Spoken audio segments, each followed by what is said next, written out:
17 years after I found an 8-year-old girl selling wilted flowers outside a Walmart, her billionaire biological mother handed her the keys to a silver Ferrari and said, "You've proven you're worthy of coming home." My daughter took the keys. Then she looked straight at me. I wish I could tell you I understood what was happening in that moment. I didn't. I stood near the back of the University of Cincinnati's engineering pavilion, holding a white envelope with $300 inside. My graduation gift. The most I could manage without dipping into the money I kept aside for property taxes.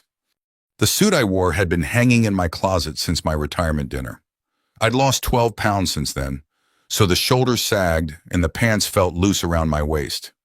My right knee was throbbing from the walk across campus, and my good dress shoes had started pinching my toes before the ceremony even began. None of that had bothered me until I saw the car parked outside. It was low, silver, and polished bright enough to catch the afternoon sun. A thin red ribbon ran across the hood. People were already holding up their phones. Then there was the woman standing beside my daughter. Victoria Langford. Even if you didn't follow business news, you knew the name. Langford Medical Systems had its logo on hospitals all over Ohio. Victoria had the kind of calm, expensive appearance that made everyone else straighten their backs without realizing it. She held out the leather key case. Emily accepted it. And for one ugly second, I looked down at the envelope in my hand and felt ashamed of it. That's where this story ended up. But it started 17 years earlier on a bitter November night outside a Walmart on Wilmington Pike in Dayton. I was 46 then and still delivering mail for the Postal Service. That particular day, one of the younger carriers had called in sick, so I'd covered part of his route after finishing mine. By the time I clocked out, it was nearly 8, and freezing rain had started tapping against the windshield of my Ford. I stopped at Walmart for coffee, pain reliever, and a frozen dinner. That was when I saw her. A small girl stood near the cart return, beneath a weak yellow light. Her gray sweatshirt was too thin for the weather, and the cuffs covered half her hands. She held 5 flowers wrapped in damp newspaper. They weren't store-bought flowers. They looked like something pulled from a neglected yard. Bent stems, torn leaves, pink petals turning brown around the edges. She stepped toward a man pushing a cart. "Would you like a flower, sir? Just $1." He walked past without looking at her. She didn't complain. She just returned to the edge of the sidewalk and waited. I watched 2 more people ignore her before I got out of my truck. "You got a permit for this flower business?" I asked. Her eyes widened. She looked ready to run. I raised both hands. "Easy, I'm kidding." She studied me carefully. "Do you want one?" "How much for all of them?" $5. I handed her a 10. She counted the flowers twice, then held them out. "I don't have change." "Keep it." Her face tightened. "I'm not begging," she said. "I didn't say you were. You gave me too much." "Then consider it a bulk order." That earned the smallest twitch at the corner of her mouth. Up close, I could see how cold she was. Her lips had gone pale, and rainwater dripped from her hair onto the shoulders of her sweatshirt. "When did you last eat?" I asked. "I ate." "What?" She glanced toward the parking lot. "Food." That clears it right up. She looked away. There was a McDonald's inside the store back then. I told her I was getting coffee and asked whether she wanted something warm. She refused twice. On the 3rd try, I told her she could pay for her own meal with the flower money if that made her feel better. She followed me inside but stayed several steps behind. She ordered 6 chicken nuggets, small fries, and hot chocolate. When the food came, she ate slowly, like someone trying not to attract attention. Halfway through, I saw her wrap 2 nuggets in a napkin and slide them into her sweatshirt pocket. "You saving those?" I asked. "For tomorrow." That was the moment something in my chest shifted. "What's your name?" She hesitated. "Emily." "I'm Thomas." She nodded but didn't offer a last name. I asked where her parents were. Her shoulders stiffened. "I'm fine." An 8-year-old selling flowers outside Walmart at night usually isn't fine. "I'm 9. She wasn't. I learned that later. I stepped away from the table and called the police. Quietly, I thought. Not quietly enough. When I turned back, the chair was empty. I spotted her running through the automatic doors. "Emily!" By the time I reached the parking lot, my knee was already barking. She made it past 2 rows of cars before slipping on the wet pavement. She scrambled up before I could get close. "Stay away from me!" I stopped. Rain ran down my forehead and into my eyes. "I'm not taking you anywhere," I said. "You called them." "Yes." "I'm not going back." "Back where?" She wrapped both arms around herself and said nothing. I stayed about 15 feet away. "I'm not going to grab you," I told her, "but I'm not leaving you out here either." 2 patrol cars arrived 10 minutes later. A county social worker came almost an hour after that. That was how I met Margaret Sloan, a tired woman in a brown coat who looked like she hadn't slept properly since the Reagan administration. She knelt beside Emily and spoke gently. Emily refused to answer. Margaret finally pulled me aside. "She ran from a foster placement yesterday," she said. "Why?" "We're still sorting that out. She said she's not going back." Margaret glanced toward the girl. There was an older boy in the home. He'd been taking her food and threatening her. The foster parents didn't catch it soon enough. "Where's her family?" "Mother abandoned her with an acquaintance several years ago. The acquaintance couldn't keep her. We haven't been able to locate the mother." I looked at Emily sitting in the back of the patrol car, still holding the paper bag with her leftover nuggets. "What happens now?" Margaret gave me a weary look.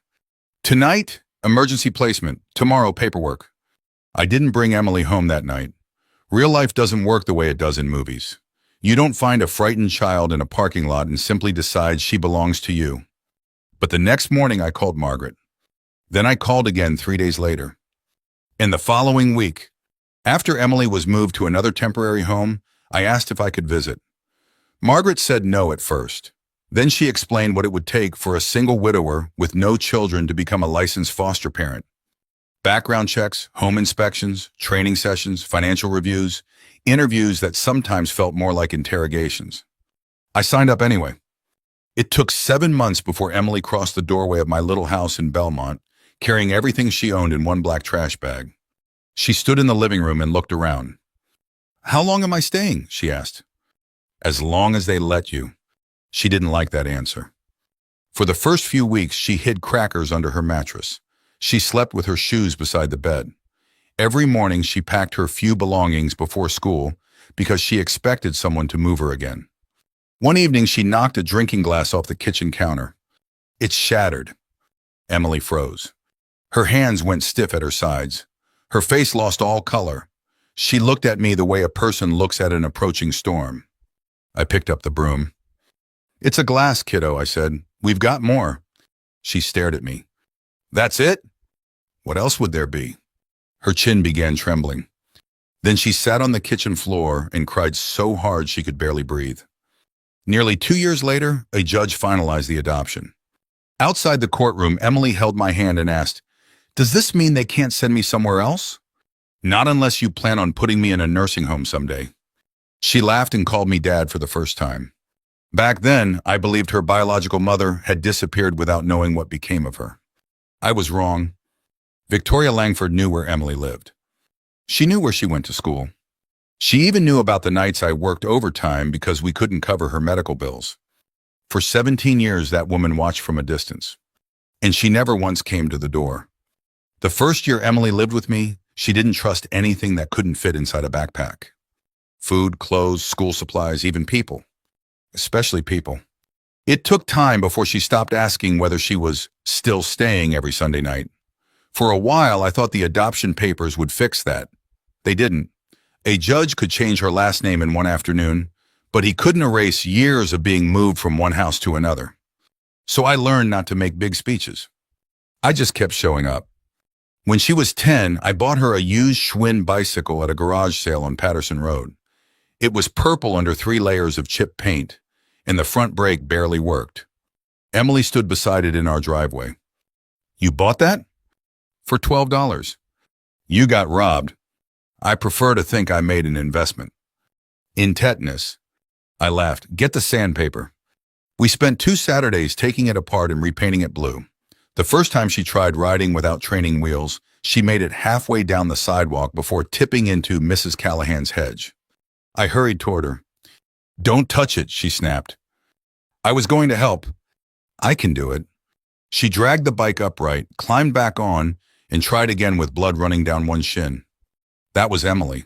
She would accept a Band-Aid eventually, but only after proving she could survive the cut by herself. At 14, she got suspended for punching a boy in the cafeteria. The assistant principal called me at work. When I arrived, Emily sat in the office with her arms folded and a red mark across one knuckle. The boy had called her a charity case after hearing she was adopted. I wanted to tell her I understood. Instead, I said, "You're apologizing." Her head snapped toward me. "He started it. He used his mouth. You used your fist. So I'm supposed to let people say whatever they want?" "No. You walk away, report it, or answer with words. You don't get to hit people because they found the one thing that hurts." She didn't speak to me during the drive home. I stopped at Bob Evans anyway. She stared at the restaurant sign. "I thought I was grounded." "You are. Grounded people still need lunch." Over apple pie, I said, "You don't have to be ashamed of where you came from, but you don't get to use it as permission to become cruel." She pushed her fork through the crust. "I hate when you sound reasonable." "Most teenagers do." She apologized to the boy the next morning. She didn't mean every word, but she said them. By high school, Emily had turned into the kind of student teachers remembered. Not because she raised her hand the most, but because she stayed after class to ask how something worked. She was good at math, better than I had ever been. When she took algebra, I spent 3 nights at the kitchen table relearning equations so I could help her. I watched online videos, filled half a legal pad with notes, and still got one problem wrong. Emily leaned over my shoulder. "You switched the signs. I was testing you. You wrote 'I hate variables' in the margin. That was also part of the test." She laughed so hard milk came out of her nose. Those were the years I remember most clearly. Not birthdays or report cards, Tuesday nights at the kitchen table, burned grilled cheese, arguing over whether she was old enough to stay out past 10. Ordinary things. That's how a home gets built. Not all at once, piece by piece, when nobody is watching. When Emily was accepted into the University of Cincinnati's biomedical engineering program, she ran into the kitchen holding the letter. I got in. I looked up from a stack of mail. "You sure?" She slapped the envelope against my chest. "Read it." The scholarship covered tuition, but not everything else. There was housing, meal plans, books, insurance, lab fees, and a dozen charges universities somehow forgot to mention in the brochures. I told her we would figure it out. She told me not to do anything stupid. So naturally, I sold my fishing boat.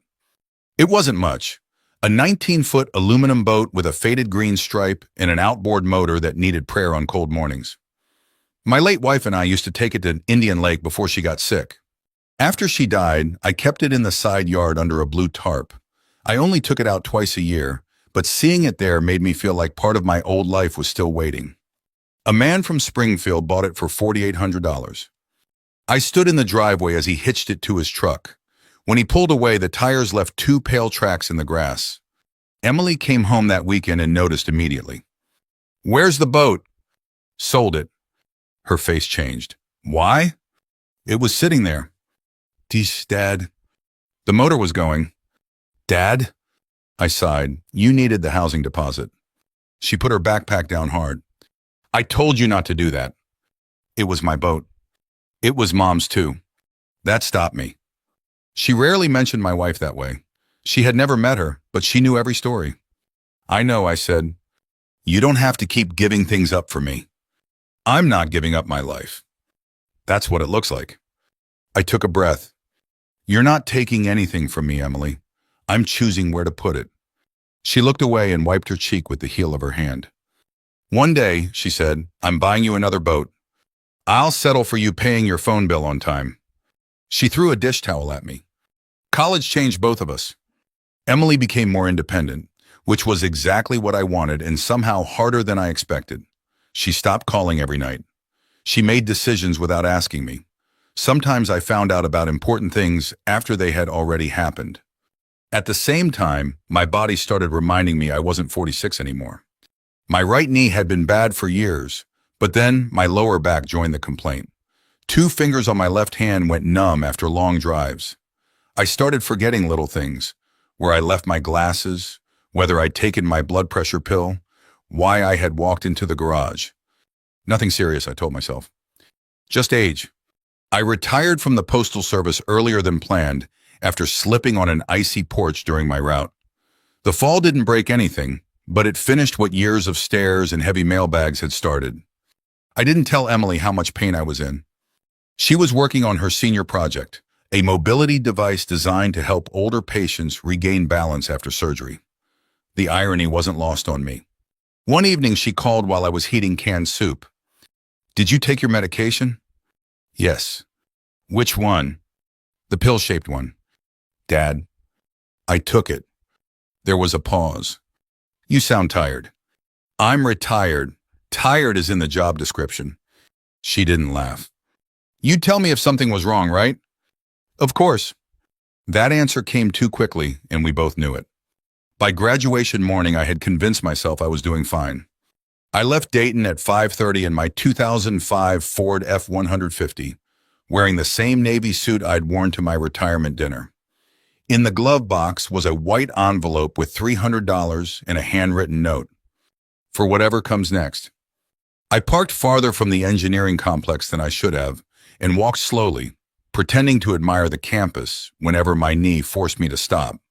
When Emily crossed the stage, I stood before anyone else in my row.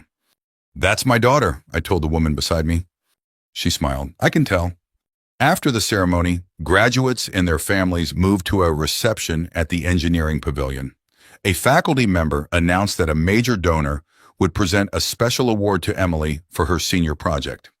Then Victoria Langford entered. She wore a cream-colored suit and walked beside two assistants and a university dean. Outside, two black SUVs waited near the curb. I knew her name from television commercials and hospital wings. She stepped to the microphone and praised Emily's work.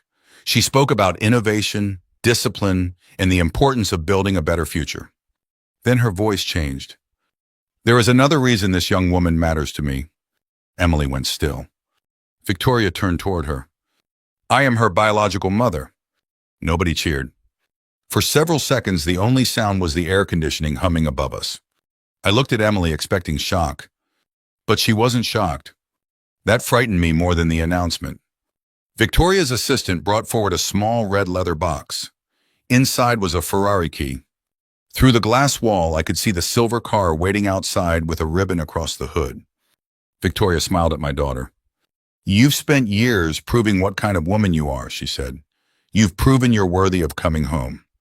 Emily reached out and took the key. My fingers closed around the cheap envelope in my pocket. Then Victoria handed her a cream-colored folder. "There's only one small formality," she said, "before we leave." Victoria held the cream-colored folder with both hands, as if she were presenting Emily with a diploma instead of paperwork.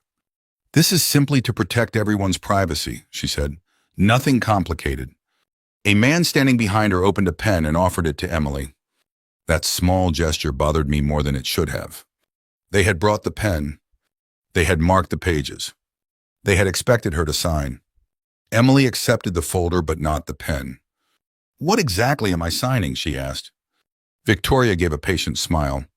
"A family reconciliation agreement. It allows us to move forward without outside interference." Outside interference? The media, lawyers, people who might try to exploit this. The way she said people made it sound like she had already sorted the entire room into useful and inconvenient. She turned toward the guests. "Emily will have every opportunity she should have had from the beginning." Then she began listing them. An apartment in Chicago near the Langford Medical System's headquarters. A position with the family foundation. Access to the Langford estate in Lake Forest. A transition fund for travel, clothing, security, and whatever else Emily might need while adjusting to her new life. New life. Those two words landed harder than the rest. I looked around the pavilion. Faculty members stood near white tablecloths and trays of untouched sandwiches. Parents whispered to one another. Graduates held plastic cups of lemonade and stared. Outside the glass wall, the Ferrari sat under the afternoon sun like a polished promise. Emily opened the folder. Victoria kept speaking. "Of course, there is no pressure to change your name. That would be entirely your choice. But if you wanted to reconnect with the Langford family publicly, we would support that." My hand was still inside my jacket pocket, wrapped around the envelope I had brought. $300 for whatever comes next. At that moment, it felt almost insulting. I glanced down at my shoes. I had polished them the night before, but the leather was cracked near the toes. Across from me, one of Victoria's assistants wore shoes that probably cost more than my monthly pension check. I hated myself for noticing. Worse, I hated the thought that followed. Maybe this was what Emily deserved. Not the old Ford with a heater that worked only when it felt like it. Not my one-story house with the loose gutter and the bathroom door that never shut properly. Not a father who had started keeping a list on the refrigerator because his memory wasn't as dependable as it used to be. Maybe love meant stepping aside when someone could give your child more. Then another part of me rose up and wanted Emily to throw the keys straight through the glass wall. I wanted her to call Victoria a coward. I wanted her to point at me and say none of this mattered. But that was my hurt talking. The father in me knew something harder. If Emily wanted that life, I had to let her choose it without making her feel guilty for leaving me behind. I loosened my grip on the envelope. Emily turned one page, then another. "You've read this?" she asked Victoria. Of course. Every section? My legal team prepared it. That wasn't my question. The room grew quieter. Victoria's smile thinned. "Yes, I've reviewed it." Emily looked down again. I was too far away to read the pages, but I saw several yellow tabs along the edge. Signature lines, initial boxes. The man with the pen stepped closer. "You can take your time," he said, which was a strange thing to say while holding a pen inches from her hand. Emily pointed to one paragraph. "This says I agree that you made reasonable efforts to locate and support me." Victoria's expression didn't change. "That is standard language. Is it true?" "We never stopped caring about you." Emily lifted her eyes. "That's not what I asked." Victoria glanced briefly toward the dean, then back at Emily. "There were circumstances you don't understand." "Then help me understand." A few people lowered their phones. This had stopped feeling like a happy surprise. Victoria folded her hands. "I was very young. I was under enormous pressure from Daniel's family. They believed you were not his child. There were threats involving custody, finances, and my safety. I made the decision I believed gave you the best chance at stability." I felt my jaw tighten. Emily stayed calm. "How long have you known where I lived?" Victoria hesitated. "I always hoped you were safe." "How long?" "I received occasional updates." Emily nodded once. "Was that before or after my 11th birthday?" The question was too specific to be accidental. Victoria's eyes shifted toward one of her attorneys. That was the first moment I realized Emily had walked into this room knowing more than I did. She reached inside the pocket of her graduation gown and pulled out a folded sheet of paper. "What is that?" Victoria asked. Emily opened it. "A report from Whitcomb Investigations dated March 14th, 2012. The color left Victoria's face. Emily read from the page. "Subject resides with adoptive father Thomas Walker in Dayton, Ohio. Attends Horace Mann Elementary. No immediate safety concerns." My name sounded strange in her voice. She continued. "Mr. Walker has recently taken additional weekend shifts. Dental treatment for the child may be creating financial strain." My stomach turned. I remembered that year. Emily needed braces, and the insurance covered less than we expected. I picked up Sunday parcel work for nearly 4 months. I told her I wanted the overtime because I was bored. Somebody had been watching us. Someone had written it down. Victoria cleared her throat. "I hired professionals because I needed to know you were safe." Emily looked at her. "You knew I needed dental work. That is not the same as understanding the situation. You knew Dad was working extra shifts. I was advised not to interfere." "By who?" "My attorneys." Emily's voice stayed even. "Did they advise you not to send a birthday card?" Nobody moved. I wanted to step forward, but something stopped me. This was Emily's question. She had earned the right to ask it herself. Victoria lowered her voice. "I know this looks terrible." "It doesn't look terrible," Emily said. "It is terrible." One of the university staff members moved toward the microphone, probably hoping to end the scene. Emily raised one hand. "I'm almost finished." Then she turned slightly toward the audience. 3 weeks ago, I was contacted by an attorney named Claire Reynolds. A woman in the third row stood. She wore a dark blue suit and carried a plain leather folder. No assistance, no security. Victoria stared at her. You had no authority to contact Emily before the estate review was complete. Claire's expression remained neutral. I represent the independent trustee. We were legally required to notify her. Emily looked back at me. I must have looked completely lost because her face softened for half a second. Then she explained. Victoria's husband, Daniel Langford, had died 8 months earlier. His trust included all legally verified biological children. During the estate review, old records led the trustee to Emily. A DNA comparison with Daniel's brother confirmed the truth. Emily was Daniel Langford's biological daughter, and she was entitled to a substantial share of the family trust whether Victoria approved or not. She doesn't have to move in with you, Claire said. Victoria's attorney stepped forward. This is not the place for legal interpretation. Claire ignored him. She does not have to change her name. She does not have to join the foundation, and she does not have to sign away her right to speak honestly about her childhood. The folder in Emily's hands suddenly looked different. It wasn't a welcome home gift. It was a leash with expensive wrapping. I looked at Emily. You knew? I asked. She nodded. For 3 weeks. Why didn't you tell me? Her eyes met mine. Because I needed to know why she was coming back. The answer hurt more than I expected. Not because she had done anything wrong. Because she had carried all of this alone.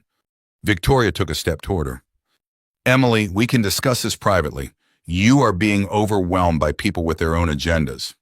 Emily looked down at the Ferrari key in her palm. Then she closed her fingers around it. Thank you, she said. I'll accept the car. Victoria's shoulders relaxed. A smile returned to her face. Mine must have disappeared.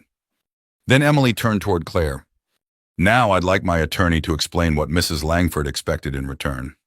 Claire Reynolds walked to the front without hurrying. That was the first thing I noticed about her. Everyone else in the pavilion looked unsettled. Victoria's lawyer was whispering urgently to one of her assistants. The dean had both hands clasped in front of him, like he was trying to decide whether this had become a legal problem or a public relations disaster. Claire looked as calm as if she were approaching a bank counter. She stopped beside Emily. For the record, she said, I represent the independent trustee overseeing the estate of Daniel Langford. I do not represent Victoria Langford, Langford Medical Systems, or the university. Victoria's attorney stepped forward. This is a private family matter. Claire looked at him. Then it probably should not have been announced in front of 200 people. A few nervous laughs moved through the room. Even Emily glanced down to hide a smile. Claire opened her folder. Emily Walker has been legally verified as Daniel Langford's biological daughter. Under the terms of his trust, she is a beneficiary. That status does not depend on where she lives, what last name she uses, whether she accepts employment from the family, or whether she maintains a relationship with Mrs. Langford. Victoria lifted her chin. No one said otherwise. Claire turned one page. The agreement your legal team gave her says otherwise in several places. Her attorney shook his head. That is a gross mischaracterization. Then you won't mind if I explain it. He opened his mouth, but Victoria raised one hand. Let her speak. Her voice was controlled, but I could see the pulse beating quickly at the base of her throat. Claire held up the cream-colored folder Emily had been given. This document requires Emily to acknowledge that Mrs. Langford made reasonable efforts to locate and support her during childhood. Emily looked at Victoria. You didn't. Victoria's mouth tightened. Claire continued. It also prevents Emily from publicly discussing the circumstances of her abandonment, the investigation reports, or any financial hardship she experienced after entering foster care. A murmur spread through the room. It contains a broad release of claims, Claire said, including claims Emily may not yet know she has. And it gives a communications team selected by the Langford Family Authority to approve interviews, public statements, and written accounts involving her childhood. The university dean rubbed his forehead. Victoria looked toward the crowd. This is exactly why private matters should be handled privately. Language in legal agreements can sound harsh when taken out of context. Emily folded her arms. What context makes a lie true? Emily, please. No, you brought reporters. Victoria glanced toward the local news camera near the rear wall. They were already here for the university. You arranged for them to stay for the award. Victoria did not answer. Claire closed the folder. The independent trustee did not request this agreement. Emily's inheritance is not conditional upon signing it. The man who had offered Emily the pen quietly put it back in his pocket. Victoria's expression hardened. I was trying to protect her from a media circus. Emily looked around the room. You created one. That drew another brief, uncomfortable laugh. Victoria's eyes flashed, but she caught herself. Then she turned toward Emily with a softer voice. You know only pieces of what happened. I know you left me. I was 29 years old. Daniel's family believed you belonged to another man. They threatened to cut me off completely. They said they would destroy me in court and make sure I never saw you again. Then why didn't you fight? I was frightened. Emily nodded slowly. I can understand being frightened once. Victoria's face shifted. But you weren't frightened for one day, Emily continued. You had 17 years. The room went silent again. Victoria looked toward me as if she expected help. I almost laughed at that.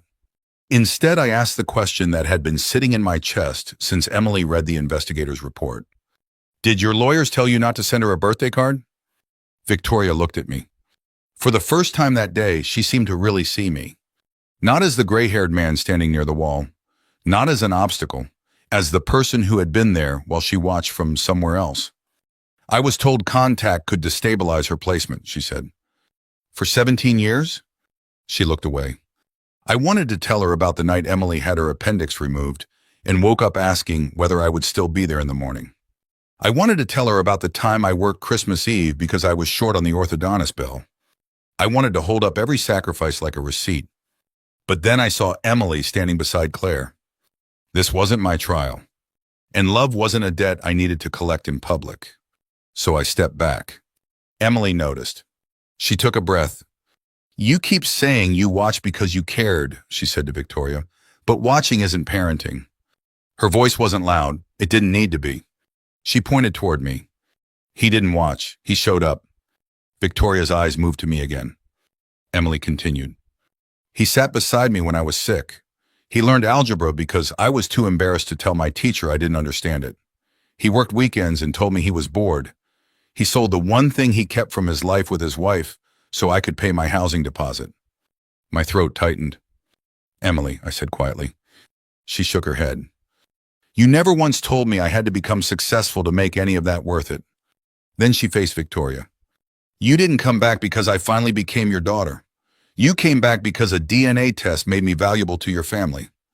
Victoria's eyes filled, but her voice stayed sharp. That is not fair.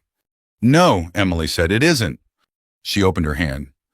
The Ferrari key rested in her palm. For a moment, I thought she was going to give it back. Instead, she held it up. You said the car was mine with no conditions. Victoria hesitated. Yes. Good. I'm going to hold you to that. Confusion moved across Victoria's face. Emily looked toward Claire.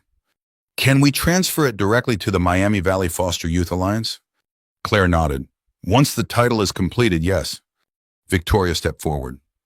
What are you talking about? They'll auction it. The words landed harder than if Emily had thrown the key. The money can cover emergency housing, laptops, transportation, and college deposits for kids aging out of foster care. Victoria stared at her. You would give away a $250,000 car just to embarrass me? Emily's expression didn't change. This isn't about embarrassing you. She looked at the key one last time. It's for kids whose parents know where they are and still don't come. Nobody applauded at first. That made it feel more real. The room simply held the words. Then an older woman near the front began clapping. A professor joined her. A few graduates stood. Within seconds, most of the pavilion was on its feet. I barely heard them. I was watching Victoria. Her polished expression finally broke. You are destroying the only chance we have to become a family. Emily walked over and placed the unsigned agreement on the podium. No, she said. I'm refusing to let you pretend we already were one. Victoria left the pavilion before the applause stopped. Her attorney gathered the unsigned agreement. One assistant followed with the red leather box. The other stayed behind just long enough to tell Claire that any attempt to transfer the Ferrari would be reviewed carefully. Claire gave him her card. I'm sure it will. He took it without looking at it. Outside, the silver car still sat near the curb with the ribbon across its hood. A group of students had gathered around it, but nobody touched it. Emily and I walked past. She was still wearing her cap and gown. I was still carrying the white envelope in my pocket. Neither of us said anything until we reached the parking garage. The silence between us had changed. It wasn't the good kind, the easy quiet we had shared on long drives when she was younger. This one felt crowded. I unlocked the Ford. Emily pulled open the passenger door, then paused. You okay? I laughed once, but there wasn't much humor in it. I just found out a billionaire has been paying people to watch us for 17 years. I'm still deciding. She got in. I started the engine. The truck made its usual grinding complaint before turning over. For the first 10 minutes, we drove without speaking. Traffic crawled near campus. Graduates leaned out of car windows waving their caps. Horns honked. Families posed beside street signs. It should have felt like a celebration. Instead, I kept seeing Emily take that key. Finally, I said, "Why didn't you tell me?" She looked out the window. "I told you. I needed to know what she wanted." "That's not what I asked." She turned back toward me. "What did you want me to do? Call you the night Claire contacted me and say, 'Hey, Dad, the mother who abandoned me is a billionaire, her husband died, and I might inherit millions?'" "Yes." "You would have driven to Cincinnati before I finished the sentence." "Probably." "You would have tried to fix it." "I'm your father." "And I'm 25. Her voice wasn't angry yet, but it was getting there. I tightened both hands on the wheel. "You carried this alone for 3 weeks." "I had Claire." "That's not the same." "No, it isn't. Claire doesn't panic." I looked at her. She closed her eyes. "That came out wrong." "No, it came out honest." We stopped at a red light. Emily took off her graduation cap and set it on the floor. "I was trying to protect you." "I don't need protection from your life. You hide your pain medication from me." "That's different." "How?" "Because it is." She gave me a tired look. That was when the argument became real. "You still think everything hard belongs on your shoulders," she said, "even when nobody asks you to carry it." "That's what parents do." "No, that's what you do." The light turned green. The driver behind us tapped his horn. I pulled forward. "I saw you take that key," I said. Emily went quiet. "For a second, I thought you were going with her." Her head turned sharply. "You thought I'd leave with her?" I didn't know what to think.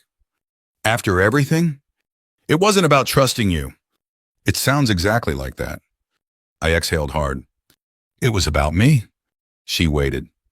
I hated saying the next part out loud. "I'm 63. My knee barely made it across campus. I forget things. Half the time, you're the one reminding me to take my pills. Then this woman shows up with a Ferrari, apartments, money, connections, everything I couldn't give you." Emily stared at me. "I thought maybe you'd look at her life and realize you had settled for mine." She didn't answer right away. We passed the river, then merged onto Interstate 75. Finally, she said, "You're not competing with her." It didn't feel that way. "She's competing with 17 years she can't get back." I kept my eyes on the road. "And she's losing," Emily added, "because you were there." The anger went out of me, leaving something heavier. At a rest stop north of Hamilton, I pulled into a parking space. Emily looked at me. "What are we doing?" "My knee needs 5 minutes." That wasn't the whole truth. I reached into my jacket and handed her the envelope. She frowned. "What's this?" "Your graduation gift." "Dad!" "Open it." She slid her finger beneath the flap and pulled out the check. Then she unfolded the note. "For whatever comes next." Her mouth tightened. $300? I know it isn't much. She looked at me as if I had said something foolish. "This is the first thing anybody gave me today without asking for something back." I looked away. She reached across the console and took my hand. We sat there until my knee stopped hurting enough to drive. For about 2 days, I believed the worst was behind us. Then the video spread. A student had recorded Emily's speech and posted it online. By Monday morning, local television had picked it up. By Wednesday, national websites were running headlines about the foster child who rejected her billionaire mother. Some people praised Emily. Others called her ungrateful. A few claimed I had raised her to hate wealthy people. One man wrote that I had poisoned her against her real family. I read that sentence more times than I should have. Then Victoria released a statement saying she had attempted a private reconciliation and had been ambushed by people seeking financial advantage. Her lawyers challenged Emily's trust claim. They couldn't erase the DNA result, but they could slow everything down. They requested additional testing, questioned whether old adoption records had been properly handled, and demanded a review of every communication between Claire and Emily. The Ferrari stayed in legal limbo. Weeks became months. Emily attended meetings, gave blood samples, signed affidavits, and answered the same questions repeatedly. She had planned to start work at a medical device company in Columbus. Instead, she postponed her start date twice. I watched the strain settle into her face. One evening, I found her at my kitchen table surrounded by documents. "You can walk away," I said. She didn't look up. That's what she wants. You don't need the money. It isn't about needing it. She put down her pen. If I walk away, she gets to decide that making this difficult is enough to erase me again. I understood then. Emily wasn't fighting for a fortune. She was fighting for the right not to disappear just because someone powerful found her inconvenient. Victoria had trouble of her own. An internal review found that Langford Medical Systems had paid some of the investigators who tracked Emily. The expenses had been labeled as risk management. Victoria stepped aside from daily operations while the board investigated. She didn't lose everything overnight. Real life rarely works that neatly. But for the first time, the control she had always depended on began slipping. 6 months after graduation, Claire called while Emily and I were eating chili at my kitchen table. "The trustee has approved the claim," she said through the speakerphone. "Fully." Emily closed her eyes. I reached for her hand. "There's one more thing," Claire added. "Victoria has requested a private meeting before the final documents are signed." Emily opened her eyes again. "With lawyers?" "No." "Public relations people?" "No." Claire paused. "She says she wants to come alone." 6 months earlier, I would have laughed if someone told me Victoria Langford wanted to meet us alone. No lawyers, no cameras, no assistants carrying leather folders. Just the three of us. Emily chose a small diner just outside Dayton, a place called Mel's Country Kitchen. It sat beside an old highway where truckers still stopped for coffee before sunrise. The booths were worn smooth from decades of elbows and conversations. Victoria arrived 5 minutes early. I almost didn't recognize her. The expensive cream-colored suits were gone. She wore dark jeans, a navy sweater, and a light jacket. There wasn't a security guard in sight. She looked older. Not because of wrinkles, because she looked tired. She spotted us, walked over slowly, and stopped beside the table. "Thank you for coming." Emily nodded toward the empty seat. Victoria sat down. The waitress poured coffee for all three of us, completely unaware she was interrupting one of the strangest family reunions in Ohio. For almost a minute, nobody spoke. Finally, Victoria wrapped both hands around the coffee mug. "I've practiced this conversation 100 times, she said quietly. "And?" "And every version sounded like I was defending myself." Emily didn't answer. Victoria looked at her. "I spent 17 years telling myself a story." "What story?" "That I left because I had no choice." She took a slow breath. There was some truth in that. Daniel's parents hated me after they found out I'd had an affair. They convinced Daniel you couldn't possibly be his daughter. She looked down. "When I left, I told myself I'd come back after things settled down." "But you didn't." "No." "Why?" Victoria closed her eyes. "Because every year it became harder." Silence settled over the table. "I received reports about you," she continued. "At first I only wanted to know if you were alive." "I know. Then I learned you had been placed with Thomas." I stayed quiet. "I told myself you were finally safe." Emily leaned forward. "And that made leaving easier." Victoria nodded. "Yes." She didn't try to soften it. "That was the lie I repeated until I believed it." Another pause. "When I saw reports saying Thomas was working overtime, when I saw your school pictures, your grades, I convinced myself that showing up would only confuse you." She looked directly at me.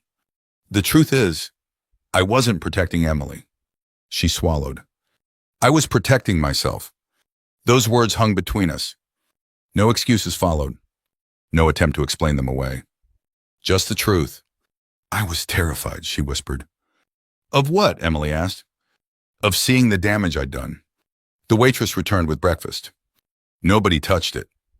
Victoria looked at Emily again. The day Daniel died, I wasn't thinking about money. Emily remained silent. I was thinking about secrets. She shook her head slowly. When the trust attorney started reopening old records, I panicked. She gave a bitter little laugh. My first thought wasn't that I might finally have another chance to know my daughter. She looked ashamed. My first thought was that the entire country might discover what kind of mother I'd been. Emily didn't interrupt. So I tried to control everything. Victoria looked down at her hands. The Ferrari. The agreement. The press. All of it. She met Emily's eyes again. I didn't come back because you needed your mother. A tear rolled down her cheek. I came back because I needed control. She took a shaky breath. I'm sorry. Nothing else. No but. No excuses. No blaming Daniel. No blaming lawyers. Just those two words. Emily watched her for several seconds. Then she spoke. I believe you're sorry. Victoria looked up hopefully. But believing you're sorry isn't the same as pretending nothing happened. The hope faded, replaced by acceptance. I know. Emily folded her hands on the table. If we're going to have any kind of relationship, there have to be rules. Victoria nodded immediately. Anything. You don't show up at Dad's house without asking. I won't. You don't send gifts hoping they'll fix the past. I understand. You don't call him my adoptive father. Victoria glanced at me, then back at Emily. I won't. And you never tell another person that you raised me. Victoria's eyes filled again. I won't. Emily continued. If you lie about what happened one more time, even once, we're done. Victoria didn't hesitate. I accept that. The conversation lasted another hour. Not because everything was solved, because for the first time, nobody was trying to win. Victoria asked about Emily's work. Emily answered politely. Victoria asked about my knee. I told her it still complained louder than I did. She actually smiled. It was a small smile. A human one. When we stood to leave, Victoria reached into her purse. I felt my shoulders tighten. She noticed. Not a gift, she said softly. She placed a folded piece of paper on the table. It was her personal phone number. No assistants. No lawyers. If either of you ever wants to talk, you call me directly. Emily picked it up. She didn't promise anything. Neither did I. Sometimes that's what forgiveness looks like. Not a hug, not tears. Just leaving one door unlocked. A month later, the trustee finalized everything. Emily received exactly what the law said belonged to her. She didn't move into the Langford mansion. She didn't join the family company.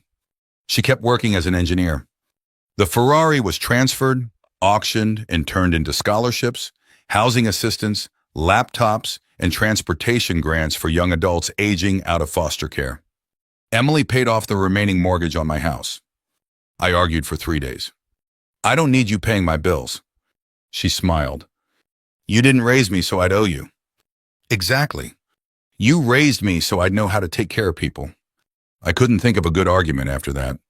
One spring morning, nearly a year after graduation, Emily drove me to Indian Lake.